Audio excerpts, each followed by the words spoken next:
Vamos a hablar de lo que es la composición de funciones y de la función inversa.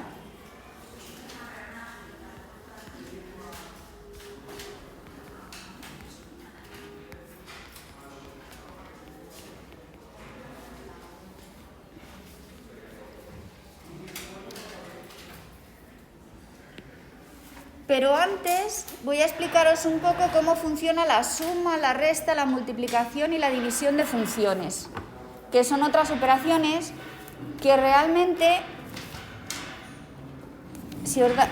cuando lo veáis, se definen de la manera natural que puedes definir la suma, la resta y la división de funciones. Coges una y la divides, coges otra y la sumas, ¿no? Entonces, ¿cómo se expresa esto?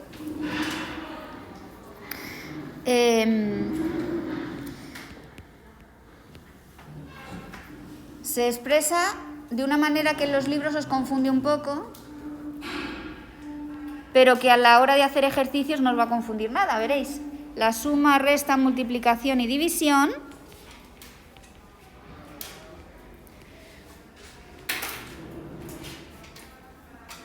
se define de manera natural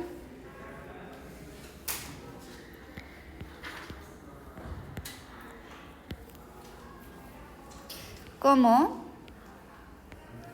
una función que es suma o resta de otra es simplemente f de x más g de x. Por ejemplo, seno de x más logaritmo neperiano de x, ¿lo veis? Eso es una suma de funciones. ¿Veis que hay dos, no? ¿Sí o no? Vale. La multiplicación de dos funciones también se define de manera natural. Mirad que es un punto pequeño.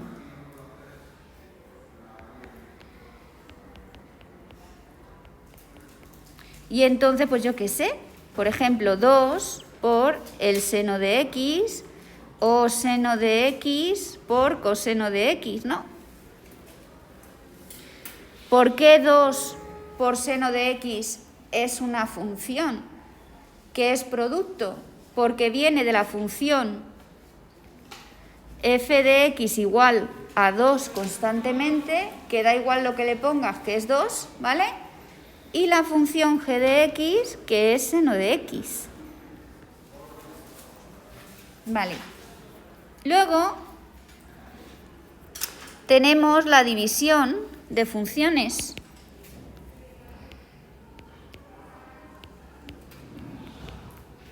Que no tiene tampoco mucho misterio. Coges dos y las divides. Lo que es un poco más interesante es ver cómo se afectan los dominios cuando tú multiplicas o divides, o sumas o restas. ¿Entendéis?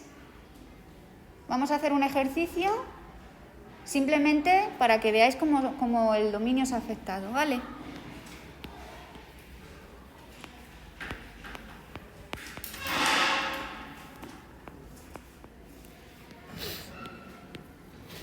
Supongamos que tenemos g de x igual a la raíz de x menos 1, x menos 3. Y también tenemos f de x, que es igual a 1 menos x menos 2. Vamos a intentar estudiar el dominio de f más g, el dominio de f por g y además el dominio de f partido de g. ¿Sí?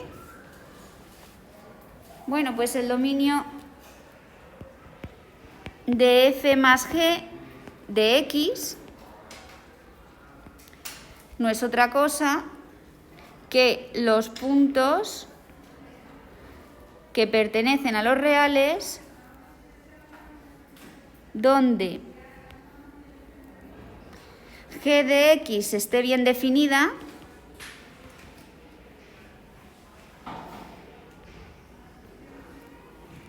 y f de x también.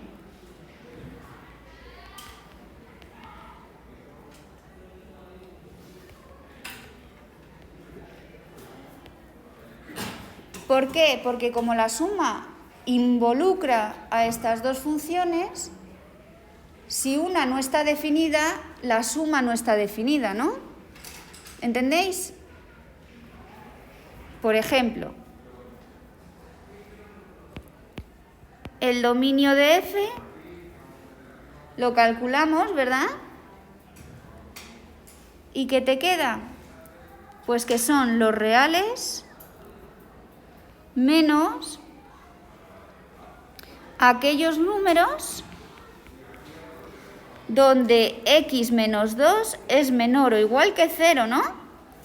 ¿Lo veis? No podemos poner algo negativo en la raíz.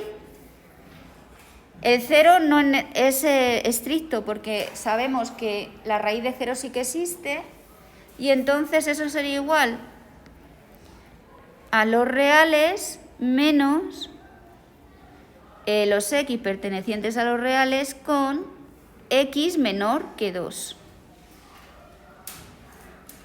Bueno, si lo ponéis así, estamos considerando toda la recta real, pero en 2 pasa algo, ¿no? ¿Qué es lo que pasa? Que si eres menor que 2, no estás definido.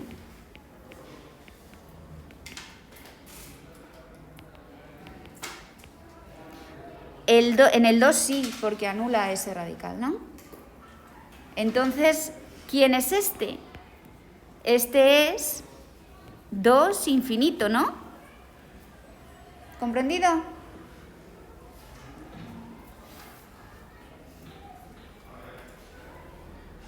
¿Lo veis o no? Ahora voy a hacer lo mismo, el mismo estudio con la otra, ¿no? El dominio de G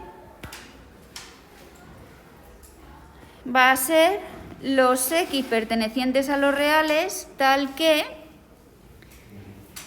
x menos 1, x menos 3 es mayor o igual que 0, ¿no? Porque ese producto tiene que ser positivo. Y hacemos la tablita.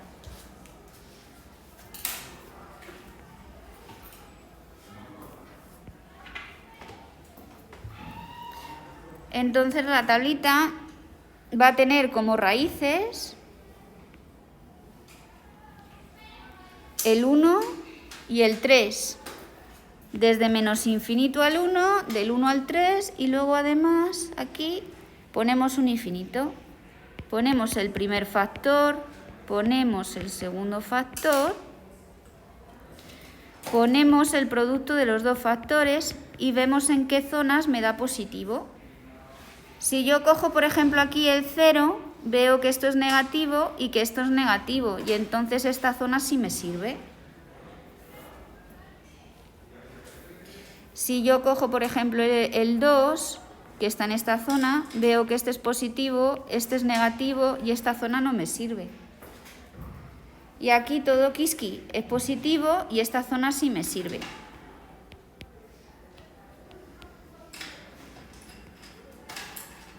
¿Vale?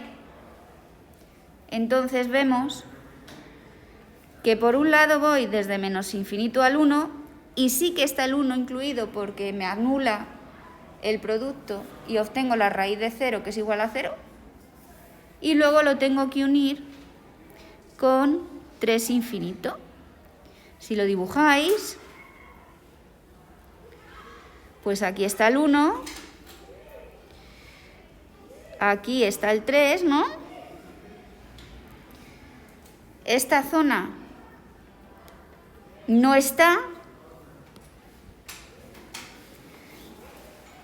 y la zona que me interesa es de allí para acá y de allí para acá, incluyendo el 1 y el 3, ¿no?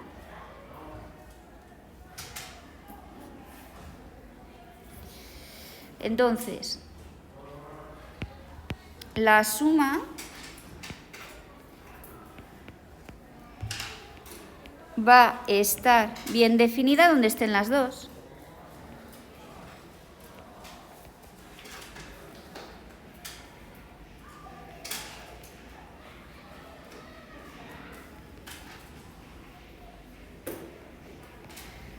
¿Os acordáis que una de ellas está bien definida. Vamos a suponer que aquí está el 1, que aquí está el 2, que aquí está el 3, el 4, el 0, el -1, ¿no? Una de ellas está bien definida del 2 al infinito, ¿veis? Lo que no es verde, ¿no? ¿Veis lo que no es verde? Sería de allí para allá, 2 incluido, ¿no?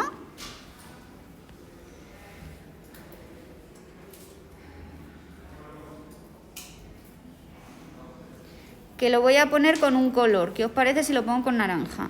O sea, que de aquí para allá es el dominio de G, no, de F he dicho, ¿no? ¿Vale? Y ahora la otra, ¿dónde está? La otra la voy a poner con rojo, ¿vale? La otra estaba definida de 1, ¿verdad? Hasta el menos infinito. Y del 3 al infinito, ¿no? Con lo cual, si yo cojo un punto aquí, ahí no está definida F, ¿lo veis?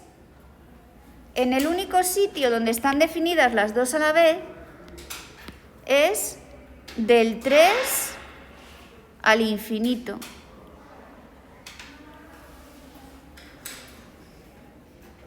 ¿Entendido? Si tú coges aquí el -1, por ejemplo, me falla f de x. Si yo cojo un punto aquí, por ejemplo, el 1 y el 2,5, me falla g de x. Y si falla alguna de las dos es que la suma está fastidiada, ¿no? Así que me queda eso. Por lo tanto, el dominio de f más g es igual a 3 infinito. Ahí seguro, seguro, seguro que tienes una función que funciona. ¿Comprendido?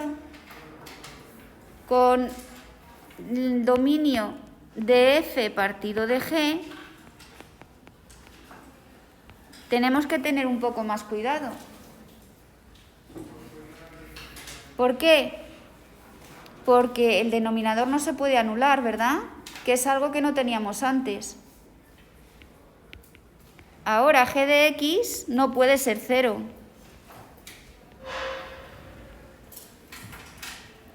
Como g de x era igual a la raíz de x menos 1, ¿no? X menos 3, esto es 0,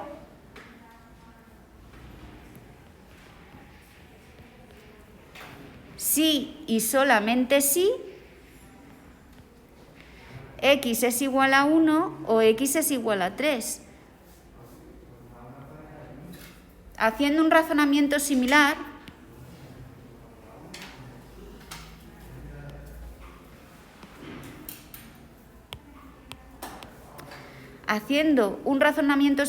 ¿vale? Donde esté definida f y donde esté definida g a la vez, ¿sí? Va a estar definida la división. Pero el problema es que ahora g de x no puede ser 0. Con lo cual,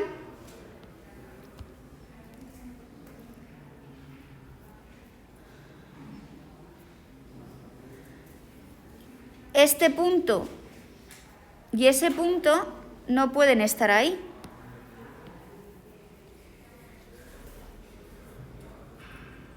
Es decir, este punto que hace 0 ahora ya no es cerrado, ahora es abierto porque hace 0 el radical.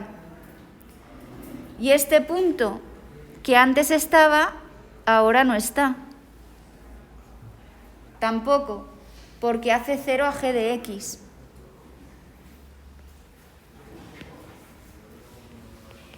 el 1 y 3 hacen 0 a g de x. Es la única diferencia, que no puede ser 0. ¿Y cómo se escribe esto?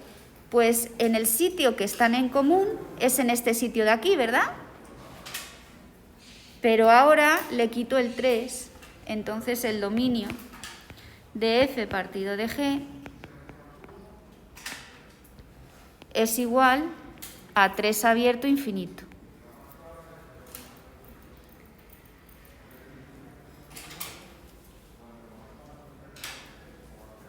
Y ahora sí que voy a pasar a la composición de funciones.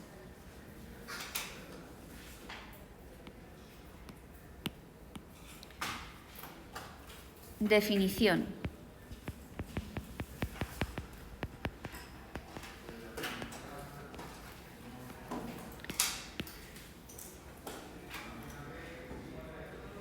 Se llama G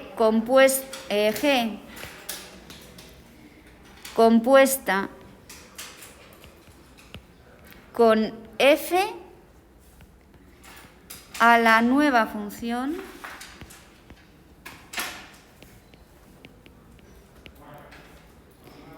G compuesta con f, que va al revés de cómo se lee, ¿lo veis?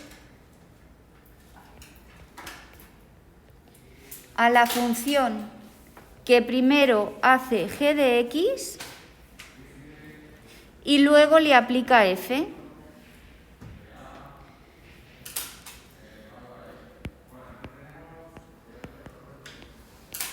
Primero aplicas la regla que habíamos dicho, hay que pensar ahora en abstracto. Y luego f. Y luego a eso le haces f.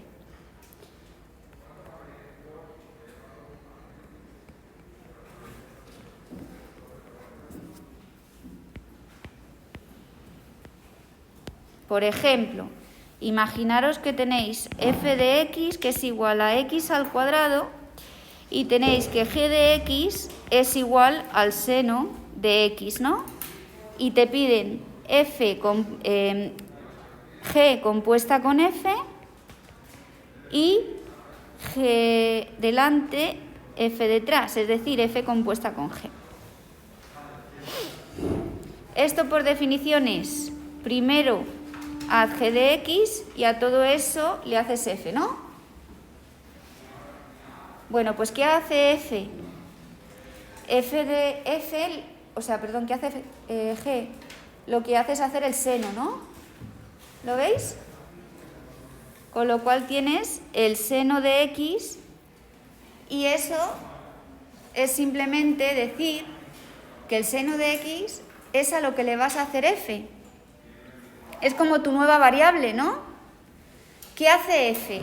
La regla de f dice, al churro que metas dentro le elevas al cuadrado, ¿no?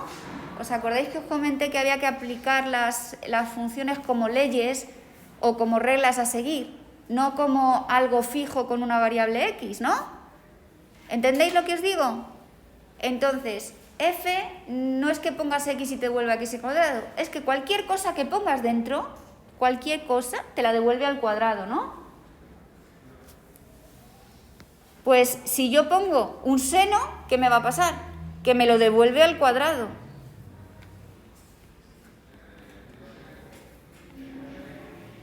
Y eso lo veis a veces como el cuadrado, pero cerquita de la letra n, en vez de ponerlo alrededor.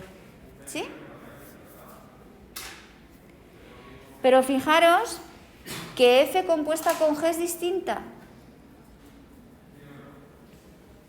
No es lo mismo. ¿Por qué? ¿Qué hace f a un churro? Le eleva al cuadrado, ¿no?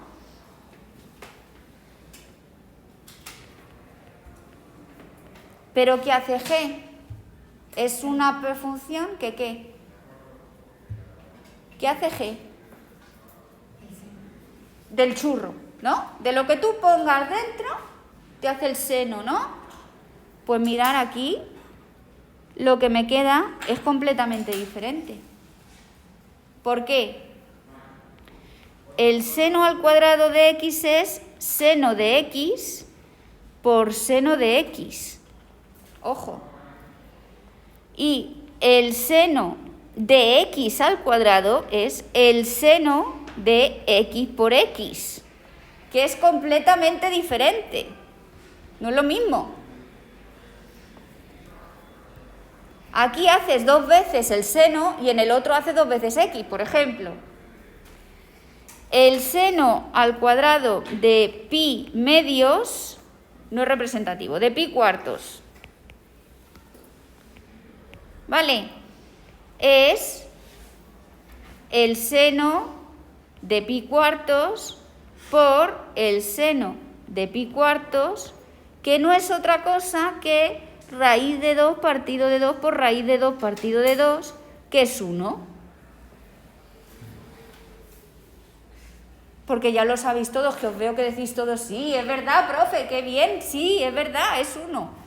Sí, es pi cuartos, raíz de 2 partido de 2, sí. ¿A que sí? Sí, claro, eso es, sí. ¿Qué otra cosa puede ser?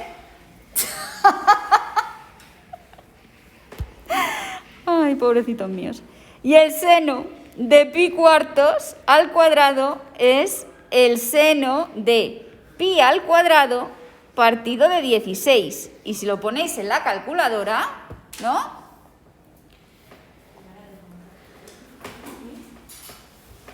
Os da pues algo que tiene que ver con eso. A ver, coge pi, le elevas al cuadrado, ¿vale?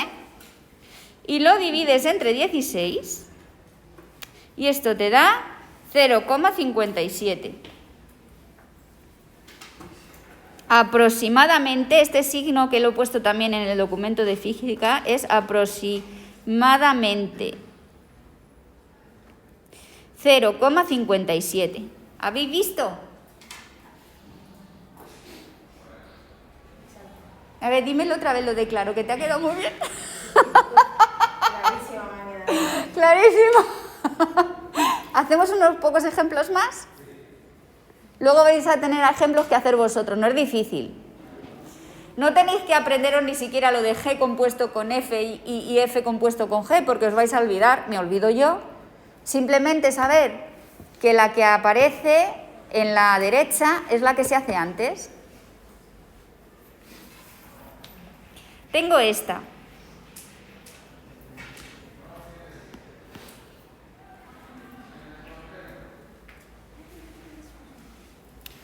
Voy a poner aquí ejemplo.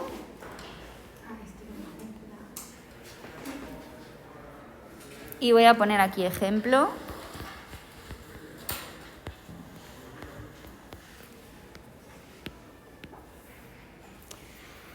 Sea f de x igual a x menos 3 al cuadrado.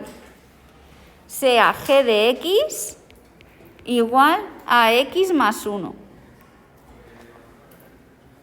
Si os fijáis, f de x se puede considerar también como h de x por h de x, donde h de x es igual a x menos 3, ¿no? Multiplicación. No lo confundáis con composición. ¿Veis que es un signo? Es así la composición, en grande.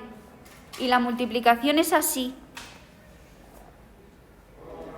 ¿Vale? Entonces, componer no es lo mismo que multiplicar. ¿Veis? Esta de aquí es como tener x menos 3 por x menos 3, pero por el de siempre. Os lo digo porque os va a servir mucho intentar ver de dónde vienen las funciones. Lo que estamos haciendo con esto es descomponer en nuestra mente en funciones elementales. Nosotros no hemos visto, por ejemplo, quién es esta. Pero sí que hemos visto el seno de x y x al cuadrado, que sí que son elementales. ¿Qué estamos haciendo? Con la composición, ¿no? al componer esta función y esta función elemental, consigo una que no lo es. Es otra manera de conseguir funciones que no conoceríamos sin las funciones elementales. Es una nueva, como diría, operación con funciones.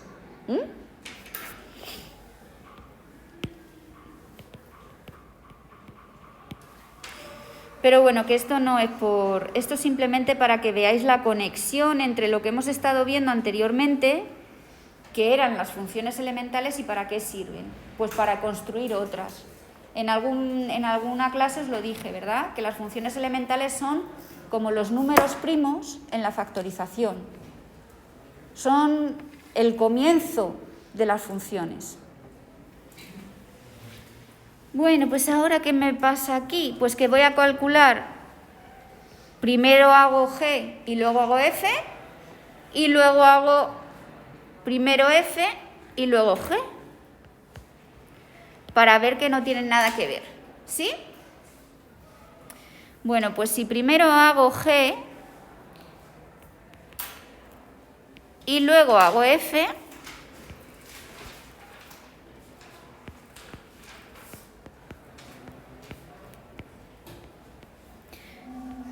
a F le meto dentro, ¿verdad? X más 1. ¿Y qué me dice que hace la función F? La función F te eleva al cuadrado lo que le pongas dentro, ¿no? Y le restas un 3. ¿No es eso lo que hace? Vale, pues ¿qué le he puesto dentro a mi señor? Esto, ¿no? Pues eso va ahí justo. Y te queda X más 1. ¿Comprendido? Lo de que ¿qué le meto dentro y dónde va? Haceros el recuadrito y siempre pensar en las funciones como leyes que hay que seguir, como reglas, no como lo que te pone escrito ahí. Y entonces te queda X más 1 menos 3, X menos 2, ¿verdad? X menos 2 al cuadrado. Esa es mi nueva función.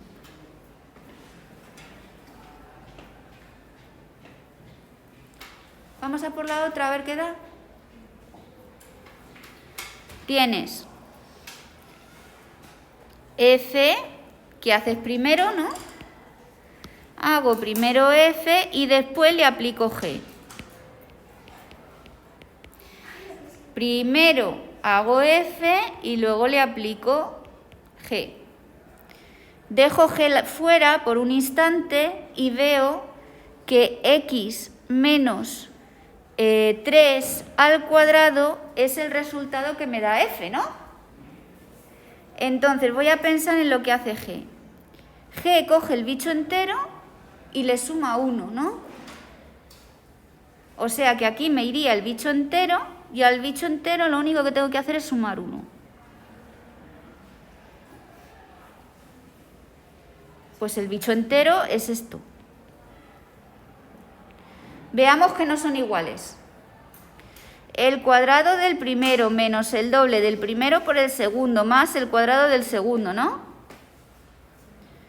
El cuadrado del primero menos el doble del primero por el segundo más el cuadrado del segundo más 1.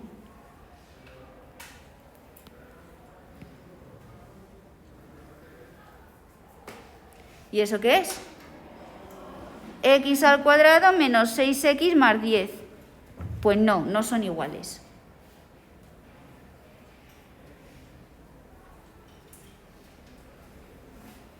Difícil no es. En serio. Palabrita del niño Jesús.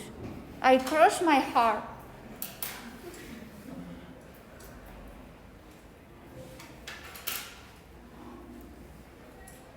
Vamos a por la definición de función inversa, que está relacionado con la composición, ¿vale?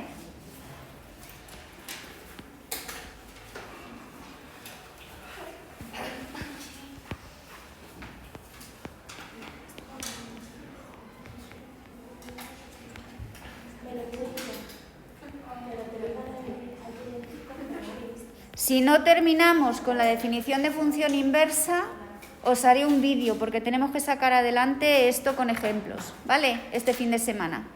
Así que, por favor, el domingo por la mañana tenéis el vídeo seguro. Lo miráis en caso de que no nos dé tiempo o con ejercicios resueltos de la hoja, ¿vale? Para que hagáis vosotros los restantes. Ya podéis hacer después de esto todos los ejercicios de la hoja. ¿Entendido? Bueno, pues que os quede claro que si no termino va a haber un apoyo, pero que tenéis que trabajarlo vosotros y que no es difícil. Ya se me pasa el enfado de esta mañana. Os perdono a todos. La función inversa... A ver, que primero voy a dar una pequeña introducción a algo que pasa mucho en matemáticas. Cuando tú tienes la suma, ¿qué defines después de la suma? La resta, ¿no? Y estos son inversos, ¿no? Pero hay una propiedad, operaciones inversas, no que sean inversos ellos en sí. Hay una propiedad que se sigue de definir la suma y la resta. Y es que si tú tienes un número A y le restas ese mismo número A, ¿qué te da? 0, ¿no? Que es el elemento neutro de la suma, se llama, ¿no? No es una propiedad que se sigue inmediatamente, que si a un número le restas a sí mismo, te da 0. Por ejemplo, 1 menos 1, 0. Ahora, fijaros en la multiplicación y fijaros en la división. ¿Tenemos algo similar? Sí. Pues a cada número, si le multiplicas por 1 partido por A, te da A entre A, ¿no? ¿Y te da qué? Un 1. Y decimos que el 1 es el neutro de la multiplicación. Es más, este churro, el neutro, es súper importante, porque si tú coges y sumas a cualquier número 0, ¿qué te da? El B, ¿no? El mismo número. Y fijaros en la multiplicación que nos ha pasado maravillosamente. Que si yo multiplico cualquier número por 1, ¿qué me da? El B. ¿Veis la analogía? Si tú defines una operación, ¿sí? Vas a definir la operación inversa, la contraria. Vas a conseguir un elemento especial. Ese elemento especial que vas consiguiendo es el neutro. Entonces, en funciones, con la suma de funciones es lo mismo, con la multiplicación de funciones es lo mismo, ¿no? O sea, si tú tienes f de x, ¿no? Defines menos f de x, ¿no? ¿Y qué te da? La función f de x constantemente 0, ¿no?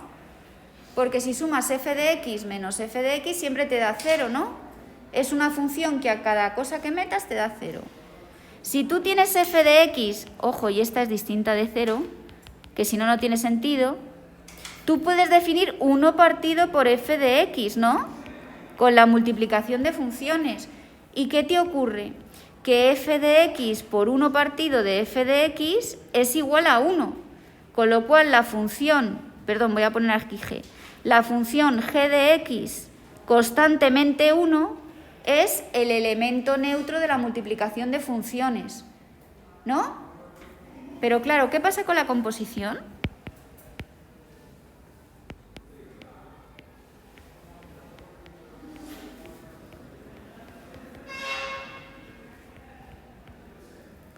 Es decir, hemos definido nosotros, ¿el que hemos definido? Una operación, pues tenemos que tener una inversa, ¿no? Bueno, Pues no voy a definir lo que es la operación inversa en sí, sino que os voy a dar el elemento neutro de la composición. El elemento neutro de la composición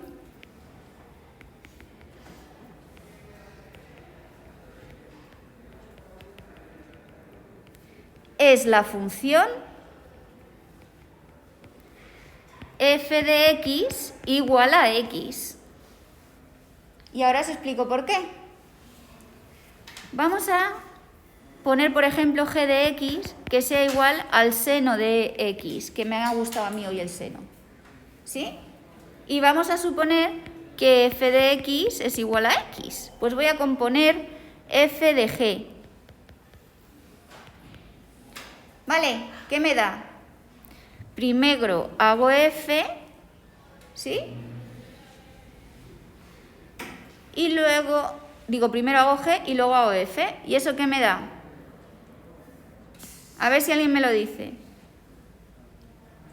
¿Qué hace la función f? Mirad lo que dice. ¿El bicho?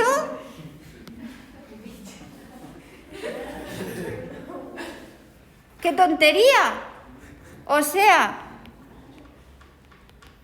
que es como, casi como si hubiéramos, ¿veis que es como multiplicar por 1? Es decir, no has hecho nada.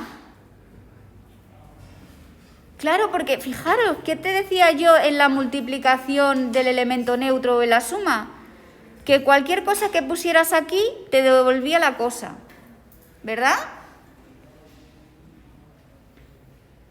¿Qué hace la composición? Cualquier cosa que compongas con ella no te afecta a nada, te la vuelve a dar. ¿Lo veis? Ahora, si es multiplicación, te dije que si ponías ahí un 1 te devolvía el bicho entero, ¿no? Pues ¿qué hace la composición esta con f? Te devuelve el bicho. Como si no le hubieras hecho nada. Es maravilloso. Pero es que encima, si tú haces lo contrario, también te da g de x. Mirad.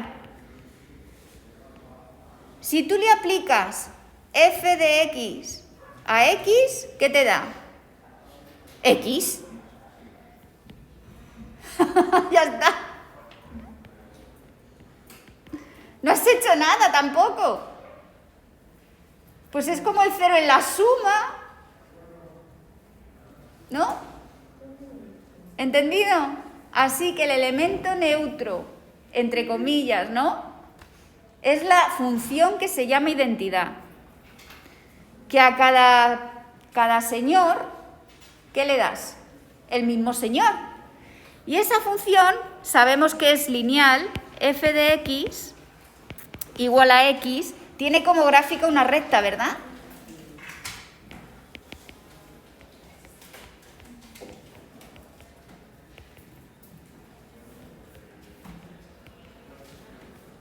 Y esta recta divide al primer cuadrante en dos partes exactamente iguales.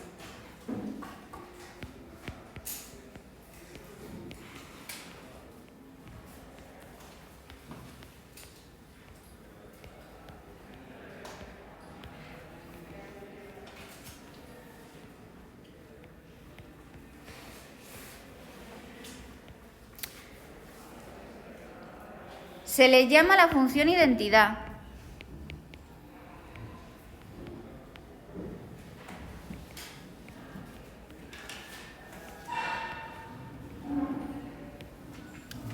¿Os acordáis que cuando os decía, el logaritmo es la inversa de la exponencial? Y os dibujaba la recta y igual a x y una era simétrica con respecto a la otra. Pues que estaba dibujando la función identidad. Ah, tía. Ahora todo, ¿no? Sí, sí. Y entonces se define...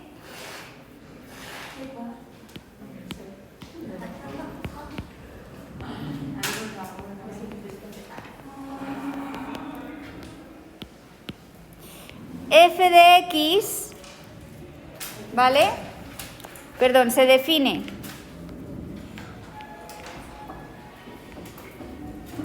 la función inversa a f de x como la función f menos 1 de x que verifica que si tú haces f menos 1 de x y la compones con f, ¿vale? Primero haces la inversa, sea la que sea, que en cada caso hay que hallarla, ¿vale? Y la compones con f, ¿qué te da? X. ¿Por qué? Porque es lo de si tú tienes un tercio multiplicado por 3, ¿qué te da? 1. Pero además, si lo haces al revés, es decir, primero haces f y luego haces f menos 1, también te da la identidad. Pues bueno, os voy a poner ejemplos de cómo podríamos hallar de una función la inversa. Y por favor entender que no todas las funciones tienen inversa.